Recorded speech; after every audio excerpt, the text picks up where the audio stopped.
असल में ये इंस्टाग्राम, ये फेसबुक, ये गूगल, इसमें जो चीज़ वैल्यू क्रिएट कर रही है वो आपका अटेंशन है। आप ये समझिए, एक कहने वाले ने बहुत अच्छी बात कही कि भले फेसबुक, इंस्टाग्राम, ये जितने भी प्रोडक्ट है, इसके अंदर सारी चीज़ें फ्री में अवेलेबल है।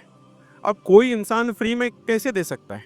तो असल में वो आपको कंटेंट नहीं बेच रहे, वो बहुत ज़्यादा पैसे वालों को आपका अटेंशन बेच रहे हैं। आप ही प्रोडक्ट हो जिसको बेचा जा रहा है। कैसे बेचा जा रहा है?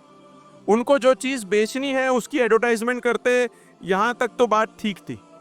लेकिन मामला जो है ना, इससे आगे बढ़ गया है। मामला आपको मैं बताता चलूं कि इंस्टाग्राम, फेसबुक और इतने जितने भी सोशल मीडिया साइट्स हैं, इनके अंदर जो इंजीनियर्स को हायर किया जा रहा है, उनको कहते हैं एडिक्शन इंजीनियर। क्या कहते हैं? आदत लगवाने वाले इंजीनियर्स। वो ह्यूमन माइंड के ऐसे इंजीनियर है कि हमको इस मोबाइल की, इस ऐप की आदत लगाए, और हम इसको बहुत आसानी से निग्लेक्ट कर रहे हैं।